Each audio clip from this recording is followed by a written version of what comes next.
Bismillahirrahmanirrahim. Assalamu alaikum dear students. Welcome to Legend Institute of Management and Sciences. Hope all of you are doing well. Our subject is diversity of vertebrates and I am your course instructor Sehri Shumar. आज basically हमने lecture number 15 start करना है अपना, that is about the evolutionary pressures of amphibians. ठीक है, amphibians के बारे में हमने प्रीवियस लेक्चर में पढ़ा था, हमने इसकी क्लासिफिकेशन देखी थी, हमने 3 ऑर्डर्स में इसको डिवाइड किया था। ठीक है, उसके अंदर हमने सेलेमेंडर्स को देखा था, सिजिलियंस को देखा था और टॉर्ड्स एंड फ्रॉग्स को भी देखा था। तो बेसिकली यही इसके रिप्रेजेंटेटिव एनिमल्स हैं एम्फीबियंस के, उन्हीं को हमने आगे लेकर चलना है। सबसे पहले हम इसके एवोल्यूशनरी प्रेशर को डिस्कस करें तो एवोल्यूशनरी प्रेशर में बेसिकली हमने इसके सिस्टम्स को स्टार्ट करना होता है। ठीक है, कि इसके अंदर जो है वो कौन कौन से सिस्टम मौजूद हैं और कैसे इसके सिस्टम चल रहे हैं, इसकी फंक्शनिंग क्या है, फिजियोलॉजी क्या है, उसको हम डिस्कस करते हैं। सबसे पहले हम डिस्कस करें evolutionary pressure. Most amphibian divide their lives between fresh water and land. जैसे कि आप जानते हैं कि इनकी जो ज़्यादातर ज़िंदगी है वो लैंड और वाटर के दरमियान गुजरती है, तो ये बेसिकली दोनों इन्वायरमेंट के लिए अडॉप्टेड होते हैं। ठीक है, कि amphibians are supported by the buoyant of the water. ठीक है, कि ये इसकी वाटर की जो बायंसी है वो इसको प्रोटेक्ट कर रही होती है, इसको सपोर्ट कर रही होती है। They exchange gases with water and they face the same osmoregulatory problems as fresh water fishes के। ये गैसेस का एक्सचेंज कर रहे होते हैं वाटर के साथ और इनको ऑस्मोरेगुलेटरी प्रॉब्लम्स बिल्कुल वैसे ही फेस करना पड़ती हैं जैसे कि फ्रेश वाटर फिशेज़ को। ठीक है, फ्रेश वाटर फिशेज़ मतलब जिनके इर्द गिर्द जो है वाटर की कंसनट्रेशन बहुत ज़्यादा होती है और सॉल्ट्स की कंसनट्रेशन कम होती है, बिल्कुल उसी तरह का इन्वायरमेंट जो है इनको भी फेस करना पड़ता है। On land amphibian support themselves against gravity, क्योंकि ग्रेविटी का इन्फ्लुएंस होता है लैंड पर, तो ये ग्रेविटी के अगेंस्ट जो है वो सपोर्ट कर रहे होते हैं अपनी बॉडी को थ्रू देयर स्केलेटन। ठीक है, कि इनके अंदर एंडोजीनस स्केलेटन मौजूद होता है जिसकी बेस पर ये अपनी बॉडी को सपोर्ट कर रहे होते हैं। Exchange gases with the air and tends to lose water to the air. ठीक है, कि गैसेस को एयर के साथ एक्सचेंज करते हैं और इसके अलावा वाटर को लॉस भी करते हैं। तो ये बेसिकली मुख्तलिफ तरह के जो रीजन्स में इनकी डिस्ट्रीब्यूशन जो है वो मुख्तलिफ हुई होती है। ठीक है, इसके अलावा अगर हम बात करें तो जो फ्रॉग्स, अगर इनकी हम हैबिट की बात करें तो मुख्तलिफ तरह के जो फ्रॉग्स हैं वो सोलिटरी कंडीशंस में भी पाए जाते हैं, लेकिन ब्रीडिंग सीज़न में ये जो है वो एक्टिव हो जाते हैं, वो इकट्ठे हो जाते हैं ग्रुप्स की सूरत में। ठीक है, और ब्रीडिंग सीज़न में क्या होता है कि मेल्स जो है बेसिकली मुख्तलिफ तरह की कॉल्स प्रोड्यूस करते हैं और इनकी जो वॉइस है बहुत ज़्यादा नॉइजी होती है मेल्स की। ठीक है, और एक पर्टिकुलर रीजन में ये जो है वाटर के इकट्ठे हो जाते हैं और वहाँ पर जाकर ऑर्स और नाइट्स वेट करते हैं ताकि कोई ना कोई फ़ीमेल आए और उसको वो अट्रैक्ट कर सकें। ठीक है, तो ये तो था इसकी जो है वो डिस्ट्रीब्यूशन के बारे में और ये हैबिट्स के बारे में। इसके अलावा अगर हम बात करें इनकी स्विमिंग के बारे में तो हमने पहले भी कहा था कि इनके जो 4 लिम्स हैं वो इस तरह से मॉडिफाई हुए होते हैं, उनके नीचे एक जो है प्रोटेक्टिव कवरिंग मौजूद होती है जो कि इनको स्विम करने में हेल्प करती है। तो बेसिकली ये अपने 4 लिम्स को जो है वो इकट्ठा कर लेते हैं, अपनी बॉडी के गिर्द फोल्ड कर लेते हैं और जो इनके बैकवर्ड के जो लिम्ब होते हैं, हाइंड लिम्स होते हैं, वो वेब्ड फीट जो उनके वो इनको स्विमिंग में हेल्प कर रहे होते हैं, प्रोपेल कर रहे होते हैं फॉरवर्ड डायरेक्शन की तरफ। ठीक है, और इसके अलावा अगर हम बात करें इनकी पॉपुलेशन की तो इनकी पॉपुलेशन जो है वो डिक्लाइन की तरफ जा रही है क्योंकि क्लाइमेटिक चेंजेस आ रहे हैं, मुख्तलिफ तरह के इनके जो हैबिटेट हैं वो लॉस हो रहे हैं और मुख्तलिफ तरह की और कंडीशंस की वजह से इनके अंदर जो इनकी पॉपुलेशन है उसमें बहुत ज़्यादा ड्रास्टिक चेंज आ गया। ठीक है, तो अगर हम मज़ीद इसकी जो है वो आगे चलें सिस्टम्स की तरफ, एवोल्यूशनरी प्रेशर को हम डिस्कस कर लिया। नेक्स्ट हम डिस्कस करें एक्सटर्नल स्ट्रक्चर एंड लोकोमोशन। ठीक है, एक्सटर्नल स्ट्रक्चर की बात करें तो एक्सटर्नल स्ट्रक्चर इनके अंदर सबसे पहले स्किन है। ठीक है, vertebrate skin protect against infective micro organism, ultraviolet light, desiccation and mechanical injury. कि इनकी स्किन जो है वो इस तरह से मॉडिफाई हुई होती है कि माइक्रो ऑर्गेनिज्म से भी प्रोटेक्ट करती है, पानी की कमी से प्रोटेक्ट करती है, किसी भी मैकेनिकल इंजरी से जो है वो फ्रॉग्स को, टॉर्ड्स को प्रोटेक्ट कर रही होती है, मुख्तलिफ तरह के एम्फीबियंस को प्रोटेक्ट कर रही होती है। इसके अलावा इनकी जो स्किन है वो बहुत ज़्यादा जो है उसके अंदर मॉइस्चर होता है, वो जो है गैस एक्सचेंज का काम भी कर रही होती है, टेम्परेचर को रेगुलेट मतलब थर्मल रेगुलेशन का काम भी कर रही है, एब्जॉर्प्शन भी कर रही है वाटर की और पानी को स्टोर भी कर रही है। ठीक है, amphibian skin lakhs a covering of scales, feathers और हीयर्स, और इनकी जो स्किन की कवरिंग है उसके ऊपर स्केल्स भी मौजूद नहीं होते जैसे कि फिशेस के अंदर मौजूद थे। मतलब इसके अंदर जो है मॉडिफिकेशन है कि इसके अंदर स्केल्स भी एब्सेंट हैं, फीदर्स भी नहीं है और हेयर्स भी मौजूद नहीं है। तो इसलिए जो इनकी स्किन है वो डायरेक्टली गैस एक्सचेंज भी कर लेती है और जो है वो अपने अंदर वाटर को स्टोर भी करती है और वाटर को एब्जॉर्ब भी कर रही होती है। ठीक है, इसकी जो बेसिकली स्किन होती है बहुत ज़्यादा थिन होती है और मॉइस्ट होती है, attached loosely to the body only at certain parts. ठीक है, कि इसकी जो स्किन है वो किसी पॉइंट्स के साथ स्किन के साथ अटैच होती है। नेक्स्ट अगर हम स्किन ग्लैंड्स की बात करें, ठीक है, स्किन ग्लैंड जो है वो ग्लैंडुलर स्किन होती है इनकी, highly glandular skin and its secretion aid in protection. ठीक है, कि इसकी जो स्किन है वो ग्लैंडुलर नेचर की होती है, मुख्तलिफ तरह की सिक्रीशन रिलीज़ करती है। अगर हम बात करें इसकी लेयर्स की कि इसके अंदर जो स्किन होती हैं तो 2 लेयर्स पर मुश्तमिल होती है। एक होती है आउटर स्ट्रेटिफाइड एपिडर्मिस और एक इनर लेयर होती है जिसको हम स्पंजी डर्मिस का नाम देते हैं। कि आउटर जो होती है वो स्ट्रेटिफाइड एपिडर्मिस होती है और उसके बाद जो इनर लेयर होती है हमारे पास वो स्पंजी डर्मिस होती है। ठीक है, तो ये हमारे पास जो स्किन की जो 2 लेयर्स हैं वो ग्लैंडुलर नेचर की होती हैं। These glands keep the skin moist to prevent drying. इसके अलावा अगर हम इनकी ग्लैंड्स की बात करें तो इनके अंदर 2 बेसिक ग्लैंड मौजूद होते हैं। एक को हम नाम देते हैं स्मॉल म्यूकस ग्लैंड और एक होता है लार्ज ग्रैनुलर ग्लैंड। ठीक है, यहाँ पर आपको यहाँ पर भी नज़र आ रहा होगा डायग्राम के अंदर एक म्यूकस ग्लैंड है और एक इनके अंदर लार्ज ग्लैंड होता है जिसको हम ग्रैनुलर ग्लैंड का नाम भी देते हैं। तो ये जो हमारे पास म्यूकस ग्लैंड होता है इसका काम है कि इसने म्यूकस को प्रोड्यूस करना है, वाटर प्रूफिंग का काम करना है, प्रोटेक्ट करना है स्किन को। और जो ग्रैनुलर ग्लैंड है वो वाइटिश वाटरी मटेरियल प्रोड्यूस करता है, पॉइजन प्रोड्यूस करता है बेसिकली, जो कि प्रीडेटर्स को जो है वो इरिटेट करने के लिए या मुख्तलिफ तरह के जो हमारे पास प्रे होते हैं एम्फीबियंस के उनको कैप्चर करने के लिए ये इस्तेमाल करता है। ठीक है, तो इसका मतलब है 2 तरह के ग्लैंड्स हो गए, एक म्यूकस ग्लैंड जिसने जो है वो प्रोटेक्शन करनी है स्किन की म्यूकस प्रोड्यूस करके, और सेकंड होता है ग्रैनुलर ग्लैंड जो कि पॉइजन प्रोड्यूस करता है ताकि स्किन को जो मुख्तलिफ तरह के जो प्रीडेटर्स हैं उनसे बचा जा सके। They also produce sticky secretion that help a male cling to a female during mating and produce toxic chemicals. ठीक है, स्टिकी सिक्रीशन प्रोड्यूस करते हैं म्यूकस की सूरत में और टॉक्सिक केमिकल्स प्रोड्यूस करते हैं जो कि पोटेंशियल जो हमारे पास प्रीडेटर्स होते हैं एम्फीबियंस के, स्नेक्स वगैरह, उनको डिस्करेज करता है। The skin of many amphibians is smooth although epidermal thickenings में प्रोड्यूस वॉर्ड्स, क्लॉज और सैंड पेपरी टेक्सचर। ठीक है, कि इनकी ज़्यादातर स्किन जो है वो स्मूथ होती है लेकिन इनके अंदर मुख्तलिफ तरह की जो लाइनिंग्स हैं वो मौजूद होती हैं। एपिडर्मिस जो होती है इनकी पीरियडिकली शेड कर दी जाती है फ्रॉग्स और टोड्स के अंदर, जिसको हम मोल्टिंग भी कहते हैं। मोल्ड्स इनके अंदर प्रोड्यूस होते हैं। ठीक है, इसके अलावा इनकी जो स्किन है उसके अंदर कैराटिन की डेपोजिशन बहुत ज़्यादा होती है। कैराटिन आपको पता है एक टफ फाइब्रस प्रोटीन होती है, ठीक है, जो कि वाटर लॉस को प्रिवेंट करती है। ठीक है, स्किन से वाटर लॉस को प्रिवेंट करती है, तो इसीलिए इनके अंदर जो कैराटिन की डेपोजिशन है वो बहुत ज़्यादा हाई कंसंट्रेशन में होती है। इसके अलावा अगर हम टेरेस्ट्रियल टोड्स की बात करें जो ज़्यादातर लाइफ अपनी ज़मीन पर गुजारता है, उसके अंदर जो कैराटिन की डेपोजिशन है वो बहुत ज़्यादा अमाउंट में होती है ताकि वाटर की जो कमी है उसको ज़्यादा से ज़्यादा जो है वो रेजिस्ट किया जा सके, उसको बर्दाश्त किया जा सके।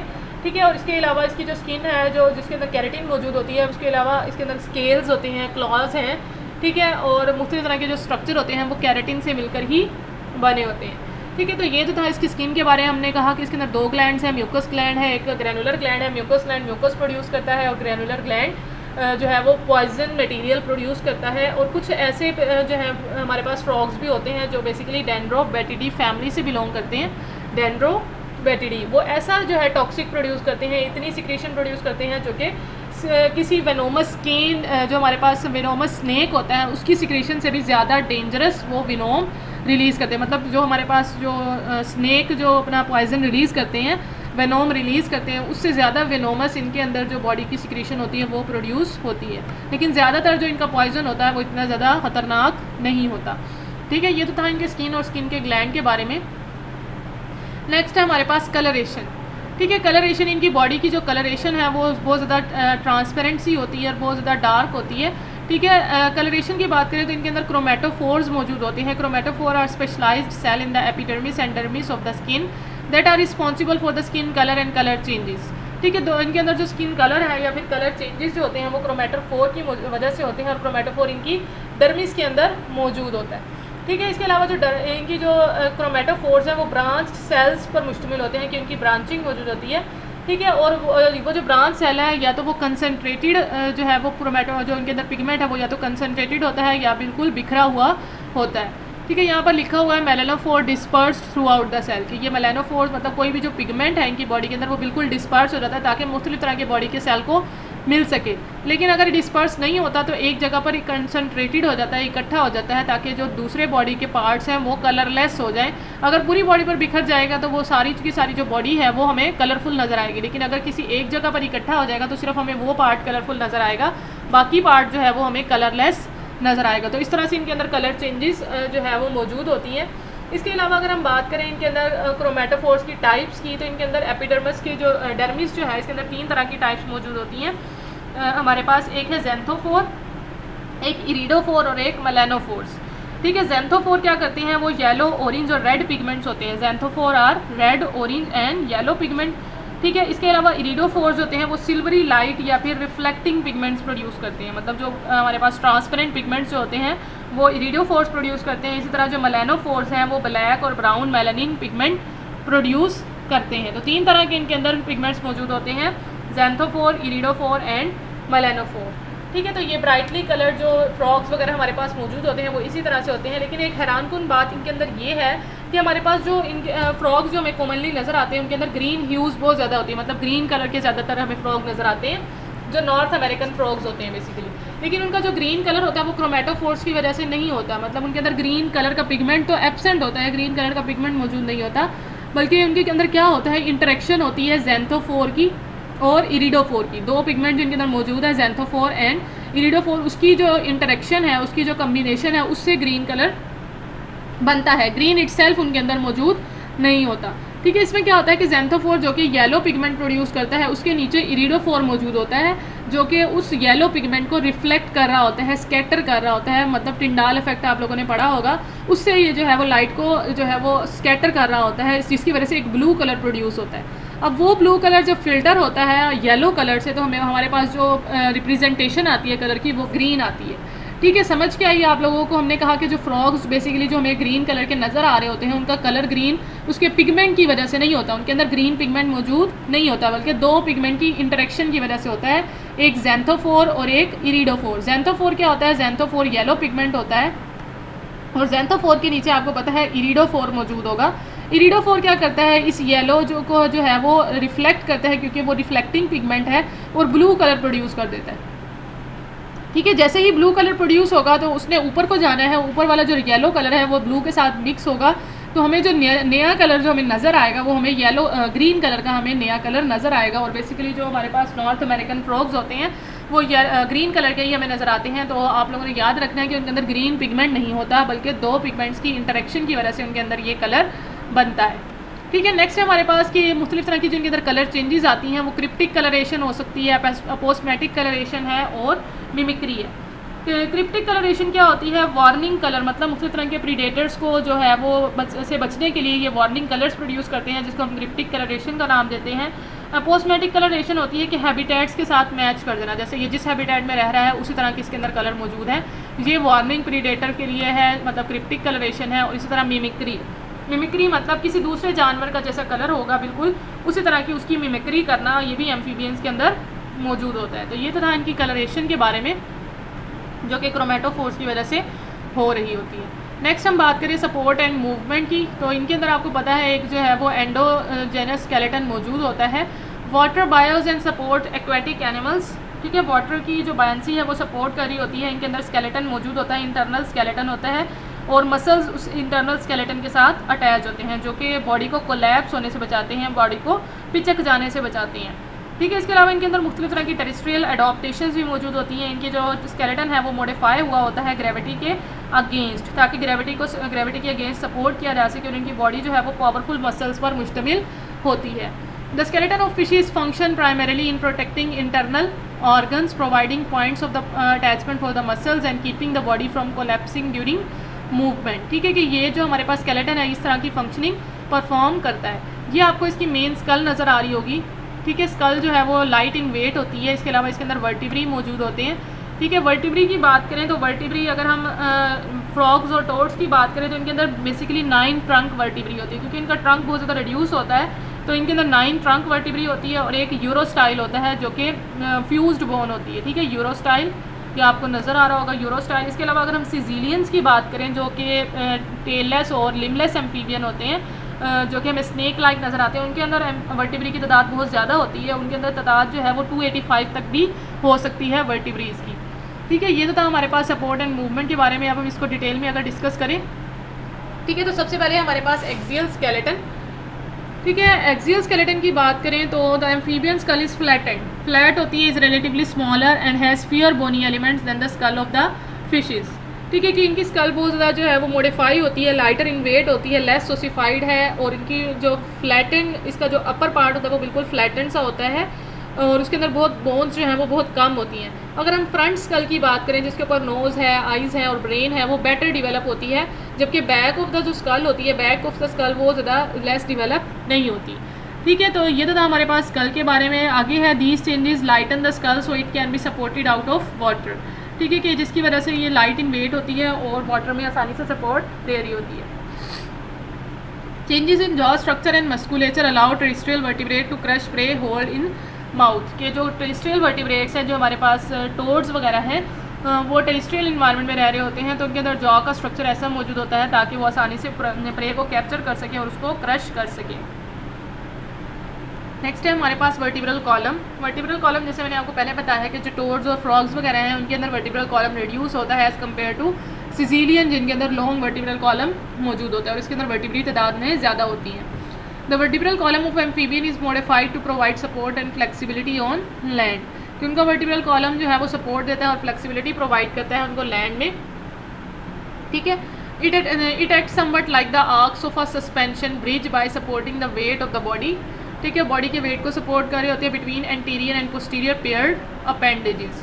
ठीक है, अपेंडेजेस के दरमियान का जो स्ट्रक्चर है वो ट्रंक है, और ट्रंक को कौन सपोर्ट कर रहा है? ट्रंक को वर्टिब्रल कॉलम सपोर्ट कर रहा है। Supportive process called zygapophysis on each vertebra prevent twisting. ठीक है, ट्विस्टिंग से मतलब मुड़ने से बचाने के लिए इनके अंदर एक स्ट्रक्चर मौजूद होता है वर्टिब्रे के इर्द गिर्द, जिसको हम ज़ाइगोपोफाइसिस का नाम देते हैं। ठीक है, ज़ाइगोपोफाइसिस। और इसके अलावा the first vertebra is cervical vertebra which moves against the back of the skull and allows the head to nod vertically. ठीक है, सर्विकल वर्टिब्रा मतलब नेक वर्टिब्रा इनके अंदर मौजूद होता है, जो कि को नोडिंग में हेल्प करता है, इनके हेड को नोड करने में हेल्प कर रहा होता है। ठीक है, नेक्स्ट है the last trunk vertebra is sacral vertebra.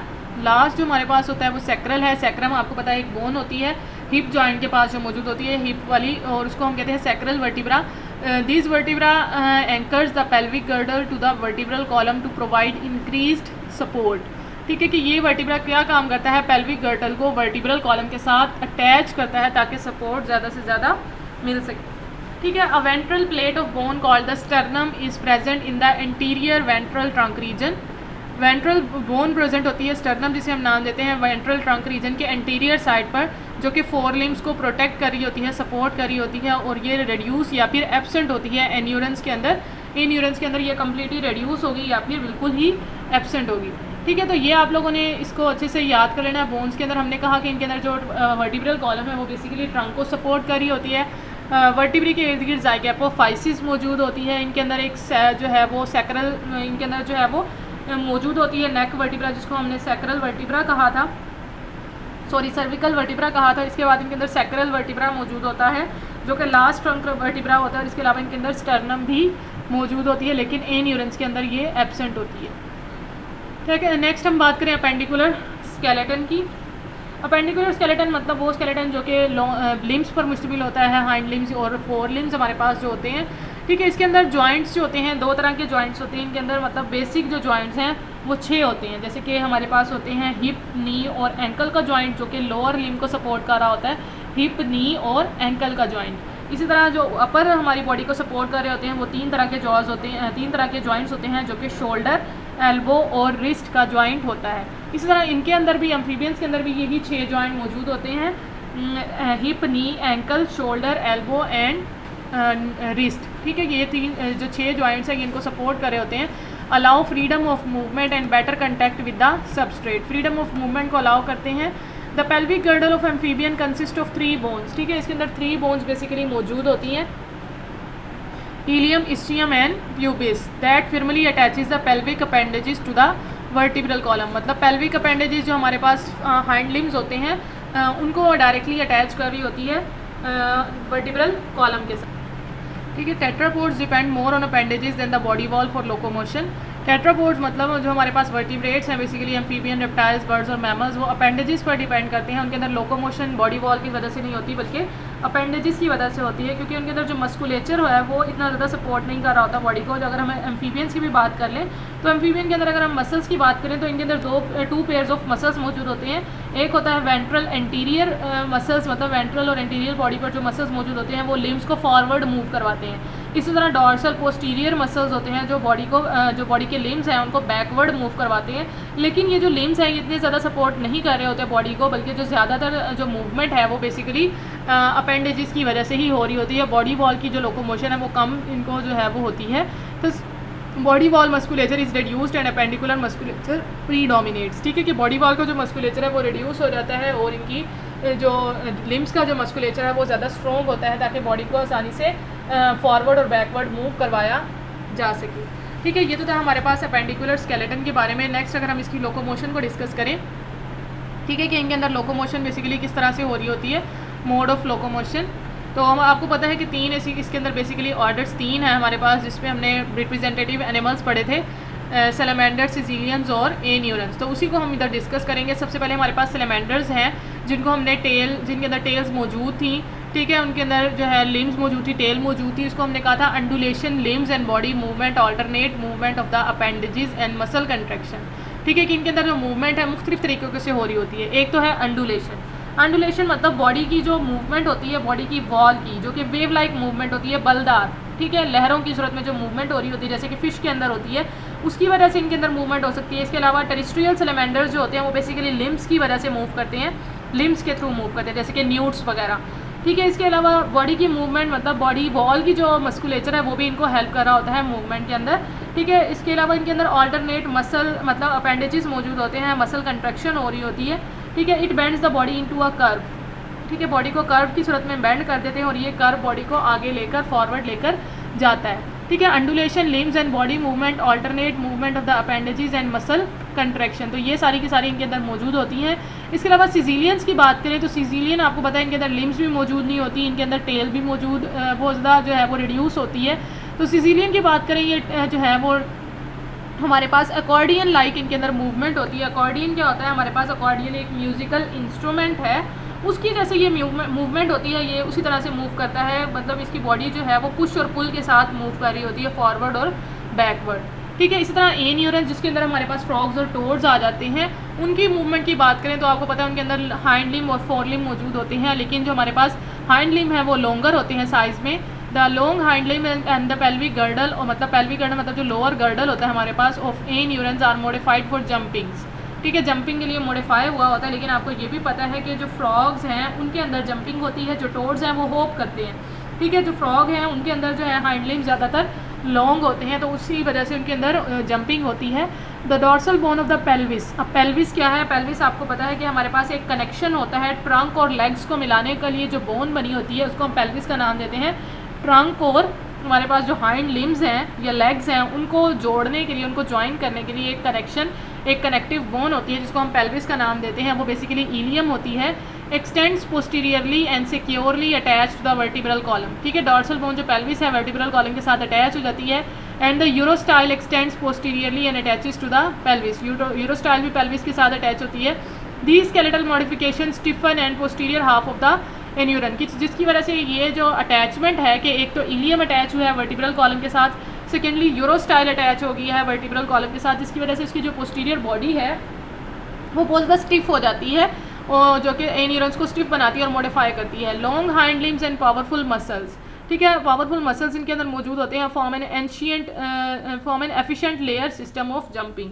ठीक है कि इसकी वजह से इनके अंदर जो जंपिंग है वो बहुत ज़्यादा स्ट्रॉन्ग हो जाती है, क्योंकि इनके अंदर हाइंड लिम्स ज़्यादातर लॉन्ग होते हैं और इनके अंदर मस्कुलेचर मजबूत होता है। ठीक है, जिसकी वजह से इनके अंदर जो है वो मॉडिफिकेशन आती है। इसके अलावा इनके अंदर कनेक्टिव टिश्यू की जो है वो मौजूद होता है, जो कि शॉक एब्जॉर्बर के तौर पर काम कर रहा होता है। अब ऐसे एन्यूरन्स जिन्होंने लैंड के ऊपर मूव करना है, जैसे कि टोड्स वगैरह, उनको लैंड के ऊपर जो है वो ज़्यादा गर्मी बर्दाश्त करनी पड़े या फिर बहुत ज़्यादा कोल्ड है, तो ऐसे इन्वायरमेंट को बर्दाश्त करने के लिए इनकी जो हाइंड लिम्स हैं उनके अंदर कनेक्टिव टिश्यू मतलब एक शॉक एब्जॉर्बर के तौर पर काम करता है, जो कि लैंड की शॉक्स को एब्जॉर्ब कर रहा होता है।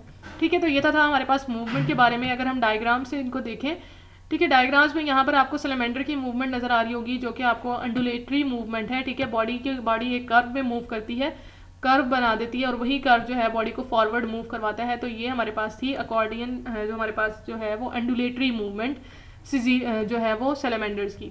इसी तरह सिसिलियन जो है आपको अकॉर्डियन लाइक मूवमेंट करता नज़र आएगा। फ्रॉग्स जो है वो आपको जंपिंग करते नज़र आएंगे और जो टोड्स हैं वो आपको होपिंग करते नज़र आएंगे। और जो सैलमेंडर्स या फिर न्यूट्स जो हैं वो न्यूट्स अगर होंगी तो वो हाइंड लिम्स के थ्रू मूव करेंगी। टेरिस्ट्रियल जो है वो न्यूट्स होती हैं, तो वो हाइंड लिम्स या फिर फोर लिम्स के थ्रू, मतलब उनके लिम्स उनको हेल्प कर रहे होते हैं लोकोमोशन में।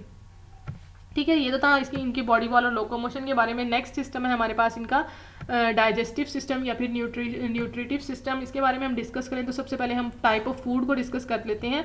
तो हमारे पास जो एम्फीबियंस बेसिकली जो एन्यूरन्स होते हैं वो कार्निवोरस होते हैं, मतलब मुख्तलिफ तरह के जो स्मॉल इंसेक्ट्स हैं, वर्टिब्रेट्स हैं, इनवर्टिब्रेट्स हैं, उन पर फीड कर रहे होते हैं। ठीक है, most adult amphibians are carnivorous that feed on a wide variety of invertebrates. The diets of some anurans however are most diverse. ठीक है, कि ज़्यादातर इनकी जो फूड है वो ज़्यादातर डाइवर्स होती है। बुल फ्रॉग जो है बेसिकली स्मॉल मैमल्स पर प्रे करता मतलब फीड करता है। बर्ड्स और स्मॉल अदर एन्यूरन्स, मुख्तलिफ तरह के जो अदर एन्यूरन्स होते हैं उन पर फीड कर रहा होता है बुल फ्रॉग। ठीक है, तो ये तो था इनके अंदर फीडिंग मॉडिफिकेशन। इसके अलावा मुख्तलिफ तरह के जो इंसेक्ट्स हैं, स्पाइडर्स हैं, वॉर्म्स, स्लग्स, स्नेल्स, मिलीपीड्स वगैरह पर भी ये फीड कर रहे होते हैं, उनको आसानी से स्वेलो कर रहे होते हैं। Most larvae are herbivorous and feed on algae and other plant matter. ठीक है, कि जो इनके जो लार्वल स्टेजेस हैं, टेडपोज वगैरह जो होते हैं एम्फीबियंस के, वो बेसिकली हर्बीवोरस होते हैं। उनके अंदर वो एल्जी के ऊपर फीड कर रहे होते हैं। Most amphibians locate their prey by sight and simply wait for prey to pass by. ठीक है, कि ये एम्फीबियंस जो बेसिकली एन्यूरन्स होते हैं वो जो है वो साइट पर डिपेंडेंट होते हैं प्रे को कैप्चर करने के लिए। उनके अंदर जो आइज़ हैं वो मॉडिफाई हुए होती हैं, उसको ये आसानी से जो है वो कैप्चर करने में हेल्प करती हैं उनकी आइज़ उनको। ठीक है, तो अगर हम बात करें जो है इनकी एडल्ट स्टेजेस की, एडल्ट स्टेजेस के अंदर जो इनके अंदर डाइजेस्टिव सिस्टम है या डाइजेस्टिव ट्रैक है वो रिलेटिवली शॉर्टर होता है, क्योंकि जो मोस्ट कार्निवोर्स होते हैं उनके अंदर डाइजेस्टिव सिस्टम मोस्टली शॉर्टेस्ट होता है, क्योंकि इनको प्रोटीन की डाइजेशन करनी होती है, कार्बोहाइड्रेट और फैट्स की, जो कि इंजाइमेटिक एक्टिविटी से आसानी से डाइजेशन हो जाती है। लेकिन जो इनके अंदर लार्वल स्टेजेस होती हैं, जैसे कि हर्बीवोर, क्योंकि वो हर्बीवोरस होती हैं, तो उनके अंदर जो डाइजेस्टिव ट्रैक होता है वो कंपैरेटिवली लार्जर होता है, क्योंकि उन्होंने वेजिटेबल मैटर को जो है वो डाइजेस्ट करना है। तो इसकी वजह से उनके अंदर जो डाइजेस्टिव प्लान है या डाइजेस्टिव ट्रैक है वो कंपैरेटिवली लार्जर होता है एज़ कम्पेयर टू एडल्ट, क्योंकि उनको जो है वो मुख्तलिफ तरह के फूड प्रोडक्ट्स को डाइजेस्ट करने में, कंज्यूम करने में टाइम लगता है, जिसकी वजह से उनके अंदर जो डाइजेस्टिव ट्रैक है वो भी लॉन्गर होता है। ठीक है, ये तो थी टाइप्स ऑफ फूड के बारे में। आगे हम मैकेनिज़्म को डिस्कस करें कि मैकेनिज़्म कैसे है, किस तरह से फूड को कैप्चर करते हैं। तो एम्फीबियंस की बात करें तो एम्फीबियन फर्स्ट वर्टिब्रेट है जिनके अंदर टंग एवॉल्व हुई थी। ठीक है, अभी तक हमने फिशेस को डिस्कस किया था, फिशेस के अंदर हमने टंग को देखा नहीं था, ना ही हमने उसको डिस्कस किया था। अब हम एम्फीबियन को डिस्कस कर रहे हैं, तो हम कह रहे हैं कि ये कैसे वर्टिब्रेट है, फर्स्ट वर्टिब्रेट है जिनके अंदर टंग जो है वो एवॉल्व हुई है। Many salamanders are relatively unspecialized in their feeding method using only their jaws to capture prey. ठीक है, कि अनस्पेशलाइज्ड होते हैं, जो जॉज को कैप्चर करने के लिए इस्तेमाल करते हैं। एन्यूरन्स एंड प्लेथोडेंटॉइड सैलमेंडर। अब प्लेथोडेंटॉइड सैलमेंडर्स वो सैलमेंडर्स होते हैं जिनके अंदर लंग्स एब्सेंट होते हैं। लंगलेस सैलमेंडर्स को आप प्लेथोडेंटॉइड सैलमेंडर्स कहते हैं। ये क्या करते हैं, अपनी टंग को जो है वो फ्लिप करते हैं। ठीक है, टंग को फ्लिप करते हैं और जिसकी वजह से वो ग्रैब फीडिंग मैकेनिज्म का ये काम करते हैं, मतलब हंटर की तरह अपनी जो टंग है उसको फेंकते हैं। अब इनके अंदर जो टंग होती है वो पोस्टीरियर पार्ट से फ्री होती है, एंटीरियर पार्ट के साथ अटैच होती है। माउथ का जो एंटीरियर साइड होती है उसके साथ टंग अटैच होती है और पोस्टीरियर साइड से ये बिल्कुल फ्रीली मूवेबल होती है। तो जैसे ही कोई प्रे इनको नज़र आता है, ये अचानक से उसके ऊपर जो है वो टंग जो है वो फेंकते हैं और उसको ग्रैब कर लेते हैं उस प्रे को। ठीक, तो इसी तरह लिखा हुआ है the amphibians tongue attaches at the anterior margin of the jaw and folds back over the floor of the mouth. के एंटीरियर साइड से टंग अटैच होती है, जबकि पोस्टीरियर साइड से ये फ्री होती है और वहाँ पर फोल्डेड बैक हो जाती है। Mucus and buccal glands. ठीक है, म्यूकस ग्लैंड होते हैं और बकल ग्लैंड्स होते हैं इनके अंदर, जो कि म्यूकस को प्रोड्यूस कर रहे होते हैं। On the tip of the tongue execute sticky secretion when prey comes within the range and amphibian lunges forward and flicks out its tongue. ठीक है, कि जिनका एम्फीबियन है वो अपनी टंग को जो है वो फॉरवर्ड जो है वो एंगल में रिलीज़ कर देता है, फ्लिक कर देता है, और जैसे ही जो है प्रे कैप्चर होता है तो दोबारा से इसको दोबारा अपनी टंग के अंदर, अपने माउथ के अंदर दोबारा से ले आता है। The tip of the tongue and traps the prey and the tongue and the prey are flicked back inside the mouth. ठीक है, जैसे कि यहाँ पर आपको डायग्राम में भी नज़र आ रहा होगा। ठीक है, यहाँ पर आपको डायग्राम में नज़र आ रहा है कि इसने जैसे ही इसको कोई प्रे नज़र आया है तो इसकी जो टंग है वो एंटीरियर साइड से अटैच है, लेकिन ये जो पोस्टीरियर साइड होती है ये पोस्टीरियर साइड पर फोल्ड बन जाती है। तो जैसे ही इसको नज़र आएगा कोई प्रे तो ये अचानक से अपनी जो टंग है उस पर फ्लिक करेगा और उसको ग्रैब करेगा और दोबारा से उसको अपने अंदर फोल्ड करके एंट्रैप कर लेगा उस प्रे को। ठीक है, तो इसी तरह लिखा हुआ है the amphibians holds the prey by pressing it against the teeth on the roof of the mouth. And the tongue and the other muscles of the mouth push food towards the oesophagus. Mouth और जो food के mouth और muscles जो होते हैं food के अंदर, वो जो है वो इसको फॉरवर्ड करने में, फूड को आगे ले जाने में हेल्प करते हैं। The eyes sink downward during swallowing and help force food towards the oesophagus. तो उसी तरह जैसे ही इन्होंने जो है वो अपने अंदर फूड को लिया तो इनकी जो आइज़ हैं वो डाउनवर्ड स्विंग कर जाती हैं और वो आसानी से स्वेलो कर लेते हैं फूड को। लेकिन ये जो सारा का सारा मैकेनिज़्म है प्रे को फ्लिक करने का, माउथ को जो है वो खोलने का और जो है टंग को फ्लिक करने का, ये बिल्कुल जो है वो मोमेंटरली होता है कि बिल्कुल 0.05 और 0.1.5 सेकंड के अंदर ये जो है वो चेंज आ रहा होता है। 0.15 सेकंड का इनके अंदर ये जो है टाइम ड्यूरेशन होता है इस सारे काम को करने के लिए। The amphibians hold the prey and pressing it against the teeth on the roof of the mouth. मतलब ये इतना कम ड्यूरेशन में ये जो है वो चीज़ हो जाती है इनके अंदर। तो ये था इनके अंदर जो है वो फीडिंग मैकेनिज़्म, जिनके अंदर हमने देखा कि इनके अंदर बेसिकली जो टीथ हैं वो जो है वो ग्रैबिंग के लिए हेल्प करते हैं, क्रशिंग के लिए हेल्प नहीं करते। अगर हम देखें तो इनके अंदर जो टंग है वो बेसिकली ग्रैबिंग के लिए भी हेल्प कर रही होती है। वो उसका जो पोस्टीरियर पार्ट है वो फ्री होता है, जैसे ही कोई प्रे नज़र आता है तो ये उसको फ्लिक कर देती हैं टीथ टंग को और उसको ग्रैब कर लेती हैं। ठीक है, ये तो था हमारे पास फीडिंग मैकेनिज़्म के बारे में। हम लोगों ने आज जो है वो लोकोमोटरी मैकेनिज़्म को देखा, हमने स्केलेटन को देखा और इनकी फीडिंग मैकेनिज़्म को भी देखा। होप सो स्टूडेंट्स आपको ये अच्छे से समझ आ गया होगा। नेक्स्ट इंशाल्लाह हम अगला सिस्टम डिस्कस करेंगे एम्फीबियंस का। तब तक के लिए अल्लाह हाफिज़, थैंक यू सो मच।